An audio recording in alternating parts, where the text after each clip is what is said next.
नमस्कार दोस्तों, क्या आप या फिर आपके घर के किसी पुरुष सदस्य को बार बार पेशाब जाने की समस्या है? क्या रात में कई बार नींद टूटती है पेशाब जाने के लिए, या फिर पेशाब की धार जो है वो कमजोर हो गई है?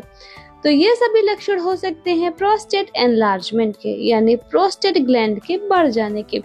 तो आज की इस वीडियो में हम जानेंगे कि ये समस्या क्यों होती है, इसके लक्षण क्या होते हैं और आप इसे बिना दवा के, बिना सर्जरी के नेचुरल तरीके से कैसे कंट्रोल कर सकते हैं। तो वीडियो को अंत तक जरूर देखें, ये हर पुरुष के लिए जानना जरूरी है। तो चलिए सबसे पहले हम बात करते हैं कि प्रोस्टेट होती क्या है। तो दोस्तों, प्रोस्टेट एक छोटी सी ग्लैंड होती है जो सिर्फ पुरुषों में ही पाई जाती है। इसका जो आकार होता है वो अखरोट के साइज जैसा होता है। यह जो ग्लैंड होती है वो मूत्राशय यानी कि ब्लैडर के ठीक नीचे स्थित होती है। प्रोस्टेट की बहुत ही अहम भूमिका होती है फर्टिलाइजेशन में। यह सीमन के लिए एक फ्लूइड तैयार करती है जिसका काम होता है स्पर्म को न्यूट्रिशन देना और स्पर्म को मूवमेंट कराना और उनको एक्टिव रखना। जब प्रोस्टेट का आकार सामान्य से बड़ा हो जाता है तो उसे कहा जाता है बेनाइन प्रोस्टेटिक हाइपरप्लेसिया, यानी कि प्रोस्टेट एनलार्जमेंट। चलिए अब थोड़ा सा डिटेल्स में जानते हैं कि प्रोस्टेट ग्लैंड के क्या काम होते हैं। तो प्रोस्टेट ग्लैंड एक फ्लूइड बनाती है जो सीमन का लगभग 20 से 30% पार्ट होता है।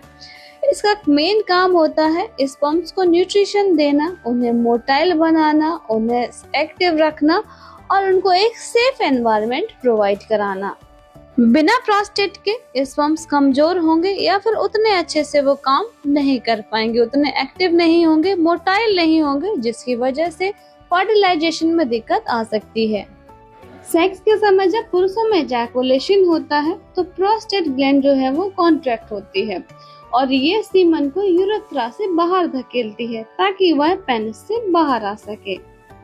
प्रोस्टेट यूरेथ्रा के आसपास प्रेजेंट होती है जिससे इसके पास डुअल कंट्रोल सिस्टम होता है। मतलब एक टाइम पे यूरेथ्रा से या तो यूरिन बाहर आएगा या फिर सीमन बाहर आएगा, दोनों एक साथ बाहर नहीं आ सकते। इस वजह से इसे इंटरनल स्फिंक्टर्स कंट्रोल कहा जाता है। प्रोस्टेट फ्लूइड में जिंक, सिट्रिक एसिड और एंटी माइक्रोबियल प्रोटीन होते हैं जो स्पर्म्स को बैक्टीरिया से बचाते हैं। आइए आप समझते हैं कि आखिर क्यों होती है प्रोस्टेट एनलार्जमेंट की समस्या। तो यह एक गैर कैंसर युक्त स्थिति होती है जिसमें उम्र बढ़ने के साथ साथ प्रोस्टेट ग्रंथि का आकार जो है वो भी बड़ा हो जाता है। इसके मुख्य कारण है जैसे कि हार्मोनल बदलाव होना। तो उम्र बढ़ने के साथ साथ टेस्टोस्टेरोन का जो लेवल है वो कम हो जाता है और एस्ट्रोजन का जो लेवल है वो बढ़ने लगता है, जिससे प्रोस्टेट सेल्स की संख्या जो है वो बढ़ जाती है। टेस्टोस्टेरोन का एक रूप होता है DHT, यानी कि डाईहाइड्रोटेस्टोस्टेरोन। यह प्रोस्टेट सेल्स को बार बार बढ़ने के लिए स्टिमुलेट करता है। लंबे समय से चली आ रही सूजन भी प्रोस्टेट एनलार्जमेंट का कारण बन सकती है। यदि आपके परिवार में किसी पुरुष को यह प्रॉब्लम रही हो तो आने वाली पीढ़ी को भी यह समस्या हो सकती है। डायबिटीज की समस्या हो या फिर आप ओबेसिटी का शिकार हो, मोटापे का शिकार हो, तो भी आपको प्रोस्टेट एनलार्जमेंट की समस्या हो सकती है। आइए अब जानते हैं कि किन लक्षणों से हम पहचान सकते हैं कि हमें प्रोस्टेट एनलार्जमेंट की समस्या है। तो अगर बार बार पेशाब आ रही है, खासकर रात को, पेशाब की जो धार है वो कमजोर हो गई है, पेशाब करते वक्त रुकावट महसूस हो या फिर रुक रुक कर आए, पेशाब करते वक्त दर्द हो, जलन हो, पेशाब के बाद ऐसा लगे कि पूरी तरह से हमारा जो ब्लैडर है वो खाली नहीं हुआ है, इस वजह से हमें बार बार पेशाब आना। कुछ सेक्सुअल सिम्टम्स भी होते हैं जैसे कि सीमन में कमी होना, इजैकुलेशन के वक्त दर्द होना, इजैकुलेशन में प्रॉब्लम्स होना, कुछ इस तरीके के लक्षण जो है वो दिखाई दे सकते हैं। चलिए अब बात करते हैं अपनी डाइट थेरेपी की कि हमें अपने खाने में क्या ऐड करना है और क्या अवॉइड करना है। तो हमें अपने खाने में टमाटर को ऐड करना है। तो टमाटो के अंदर एक लाइकोपीन नामक शक्तिशाली एंटीऑक्सीडेंट पाया जाता है जो प्रोस्टेट के टिश्यू होते हैं उनमें कहीं सूजन हो तो उसे कम करता है और इन फ्यूचर कैंसर होने की समस्या से भी बचाता है। रोजाना एक कच्चा टमाटर खा सकते हैं या फिर टमाटर का सूप ले सकते हैं। अगला आपको कद्दू के बीज लेने हैं। तो कद्दू के बीज के अंदर जिंक और फाइटोस्टेरोल भरपूर मात्रा में पाए जाते हैं, जो प्रोस्टेट के आकार को कम करने में मदद करते हैं। रोजाना 1 चम्मच भुने हुए बीज या फिर खाली पेट आपको लेने हैं। आप अपने खाने में सोया प्रोडक्ट से बनी हुई चीजें भी ले सकते हैं। इसके अंदर आइसोफ्लेवोन्स पाए जाते हैं, जो हार्मोन्स को बैलेंस करने में मदद करते हैं। हरी पत्तेदार सब्जियां और फल जैसे ब्रोकली, पालक, गाजर, जामुन, अमरूद, इनके अंदर भरपूर मात्रा में एंटीऑक्सीडेंट पाए जाते हैं, जो शरीर में कहीं सूजन हो तो उसे कम करने में मदद करते हैं। ग्रीन टी भी ले सकते हैं। इसमें पॉलीफिनॉल्स होते हैं, जो प्रोस्टेट सेल्स को सुरक्षित रखते हैं और सूजन में राहत दिलाते हैं। अब बात करते हैं कि आपको क्या अवॉइड करना है। तो red meat, processed food, junk foods, शराब वगैरह, सिगरेट वगैरह, इनको आपको बिल्कुल भी इस्तेमाल नहीं करना है।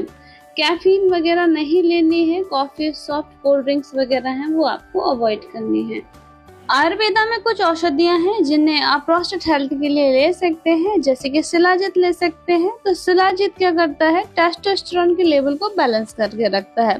प्रोस्टेट ग्लैंड की ग्रोथ होती है उसको कम करता है, रोक देता है। बॉडी में एनर्जी और सेक्सुअल हेल्थ के लिए बहुत ही अच्छा माना जाता है। ब्लैडर के फंक्शंस को भी अच्छा बनाता है। एंटीऑक्सीडेंट और एंटी इन्फ्लेमेटरी गुण इसमें भरपूर मात्रा में पाए जाते हैं। गोक्षुराति गूगल भी प्रोस्टेट की सूजन को कम करता है, तो इसे भी आप ले सकते हैं। टर्मरिक के अंदर भी करक्यूमिन नामक कंपाउंड पाया जाता है, जो शरीर में कहीं सूजन हो तो उसे कम करने में मदद करता है, तो इसे भी आप प्रोस्टेट हेल्थ के लिए इस्तेमाल कर सकते हैं। इसके अलावा आप चंद्रप्रभा बटी, बरुड़ादी क्वाथ भी ले सकते हैं। दोस्तों, ट्रीटमेंट के साथ साथ हमें अपनी लाइफस्टाइल में भी काफी चेंजेस करने पड़ते हैं, तब जाकर उस ट्रीटमेंट का हमें फायदा मिलता है। तो जैसे सबसे पहले हमें क्या करना है कि अगर बहुत देर तक हमें बैठने की आदत है, कुछ हमारा प्रोफेशन ऐसा है, काम ऐसा है कि हमें काफी देर तक बैठे रहना पड़ता है, तो उस आदत को आप कम करिए।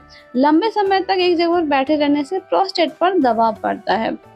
स्ट्रेस को कम करें, क्योंकि स्ट्रेस के टाइम पे कॉर्टिसोल नामक हार्मोन जो है वो रिलीज होता है, जिसकी वजह से हार्मोनल असंतुलन हो सकता है। स्मोकिंग और अल्कोहल को टोटली छोड़ दें, क्योंकि इसकी वजह से प्रोस्टेट में सूजन आ सकती है।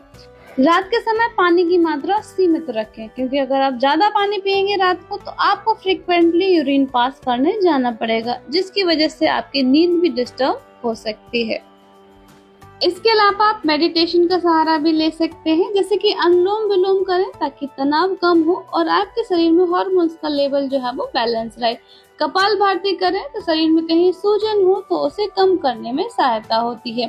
भ्रामरी कर सकते हैं, जिससे मानसिक तनाव को कम करने में मदद मिलेगी। दोस्तों, प्रोस्टेट का बढ़ना उम्र के साथ एक सामान्य लेकिन गंभीर समस्या है। अच्छी बात यह है कि अगर आप सही खान पान, दिनचर्या और योग प्राणायाम को अपनाएं तो बिना किसी दवा या ऑपरेशन के इसे नेचुरल तरीके से कंट्रोल किया जा सकता है।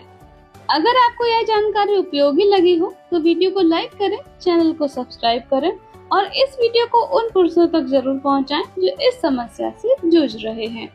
ऐसे ही इंफॉर्मेटिव वीडियो के लिए जुड़े रहिए आपके अपने channel health and pharma knowledge के साथ। धन्यवाद।